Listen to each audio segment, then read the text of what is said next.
Hello everyone, welcome back to the channel. मेरा नाम है शिखा और आज हम करेंगे अपनी क्लास 10th हिंदी की पोएम बेसिकली, जिसका नाम है आत्मकथा। स्टार्ट करने से पहले 3 इंपॉर्टेंट चीज़। अगर आपको कोई भी डाउट आए तो आप मुझे इंस्टाग्राम पे फॉलो करके डीएम कर सकते हैं। और अगर आपको ये पीडीएफ चाहिए जिसके अंदर आपको नोट्स भी मिलेंगे, इंपॉर्टेंट क्वेश्चंस भी मिलेंगे, प्रीवियस ईयर क्वेश्चंस भी मिलेंगे, मतलब all in one combined PDF चाहिए तो वो आपको मिल जाएगी टेलीग्राम पर। थर्डली, अगर आपको रेगुलर टेस्ट सीरीज में पार्टिसिपेट करना है तो you can follow me on WhatsApp channel 2। तीनों के link, Instagram, Telegram and WhatsApp के लिंक आपको डिस्क्रिप्शन बॉक्स में मिल जाएगी। Make sure you follow on all the 3 platforms. आत्मकथा क्या होता है?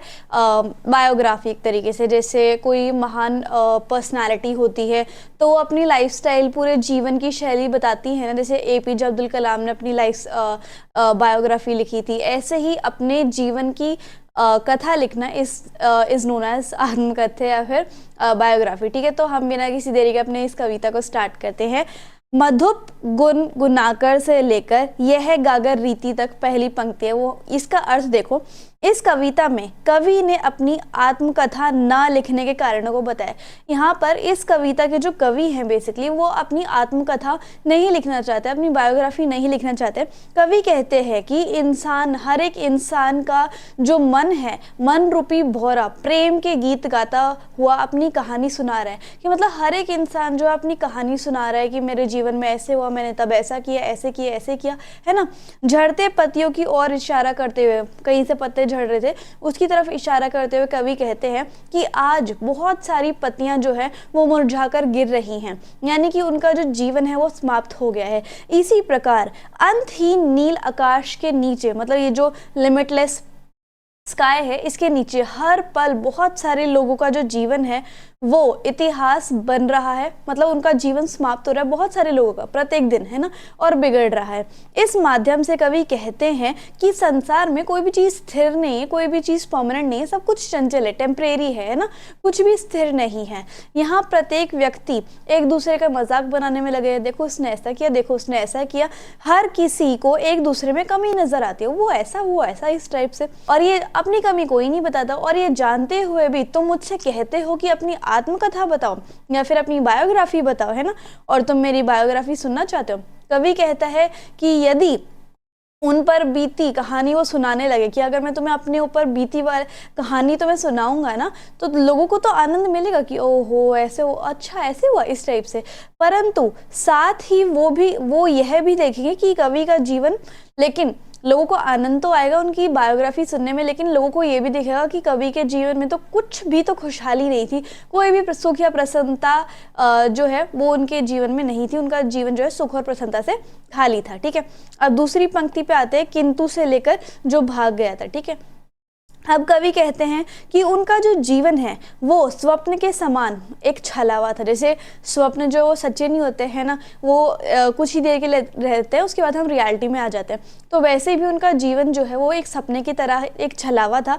जीवन में जो कुछ भी वो पाना चाहते थे सब उनके पास आकर भी दूर हो गया। वो कुछ चाहते थे पर वो उन्हें नहीं मिल पाया। यह है उनके जीवन की एक विडंबना थी कि उनके पास आकर भी वो मनचाही चीज दूर चली गई। ये उनके जीवन की स्ट्रेंजनेस थी। ठीक है, वे अपनी कमजोरियों का बखान कर जग हंसाई नहीं कराना चाहते, कि जो भी उनकी कमजोरियां हैं वो अगर अपनी वो बायोग्राफी में बताएंगे तो जग हंसी, मतलब लोगों से हंसी नहीं करवाना चाहते हैं। वे अपने छले जाने की कहानी, कि जो उन्हें धोखा मिला है उसकी कहानी वो नहीं सुनाना चाहते। ठीक है, जिस प्रकार सपने में व्यक्ति को अपने मन की इच्छित वस्तु मिल जाने पर वह प्रसन्न हो जाता है, कि सपने में मोस्टली हमें वो सारी चीज़ें मिल जाती है जो हम चाहते हैं। उसी प्रकार कवि के जीवन में भी एक बार प्रेम आया था। ठीक है, तो वो एक बार प्रेम आया था पर वो एकदम सपने की तरह टूट गया, है ना। उनकी सारी आकांक्षा, उनकी सारी विशेज एकदम मिथ्या बनकर रह गई थी, यानी कि वो ट्रू हुई नहीं, है ना, क्योंकि वह सुख स्पर्श पाते पाते वंचित रह गए। मतलब उनके जीवन में वो प्यार जो है वो सच्चा होने वाला था, लेकिन वो उससे वंचित रह गए, उनके पास वो नहीं आया।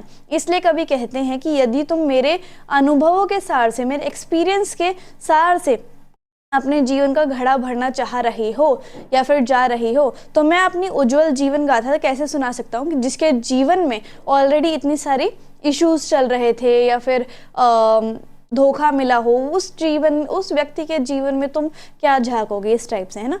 अब नेक्स्ट पंक्ति देखते हैं, जिसके अरुण कपोलों से लेकर मेरी मौन व्यथा। इसका अर्थ देखिए, इन पंक्तियों में कवि अपने सुंदर सपनों का उल्लेख करते हुए कहता है, वो अपने सुंदर सपने बनाते हैं कि उनके जीवन में कुछ सुखद पल आए थे, बहुत अच्छे पल आए थे, जिनके सहारे वो वर्तमान जीवन जो है वो बिता रहे हैं। उन सुख वाले पलों के बेसिस पे वो अभी प्रेजेंट में जीवन बिता रहे हैं। उन्होंने प्रेम के अनगिनत सपने सजाए थे कि ऐसे होगा ऐसे होगा, लेकिन वो बस सपने ही रह गए। वास्तविक जीवन में, प्रेजेंट जीवन में उन्हें कुछ भी नहीं मिला। कवि अपने प्रेयसी के सुंदर लाल गालों का वर्णन करते हैं कि जो उनकी प्रेमिका थी उसके बहुत ज़्यादा सुंदर लाल गाल थे, है ना। जैसे कि जो भोरा है वो अपनी लाली उनकी प्रेयसी के गालों से ही ला रहा होता है, ठीक है, इस टाइप से। तो परंतु अब ऐसे रूपसी की छवि अब उनका सहारा बनकर ही रह गई है, लेकिन अब वो सिर्फ इमेजिनेशन रह गई है, एक याद ही रह गई है। वो जो गोरे गोरे लाल गालों वाली प्रेयसी थी उसकी बस एक छवि रह गई है, क्योंकि वास्तविक जीवन में वो क्षण कवि को मिलने से पहले ही छिटक कर दूर चले गए, मतलब वो रियलिटी जो है वो हुआ नहीं उनका प्यार।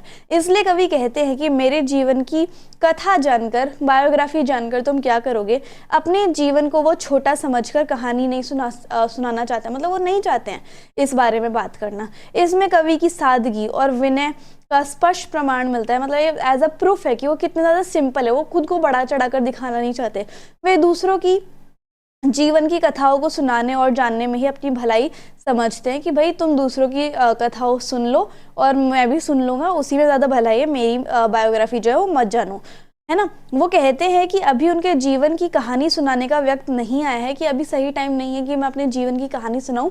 मेरे अतीतों को मत कुरे दो, मेरे पास्ट को मत जानो और मुझे शांत रहने दो। और कवि का क्या नाम है, जयशंकर प्रसाद। तो इसी के साथ साथ हमारी जो कविता है वो खत्म होती है। सो आई होप आपको वीडियो और एक्सप्लेनेशन बहुत अच्छी लगी होगी। So if you like the video and the explanation, then please like, share, comment and subscribe the channel. Also follow on all the platforms. Thank you so much.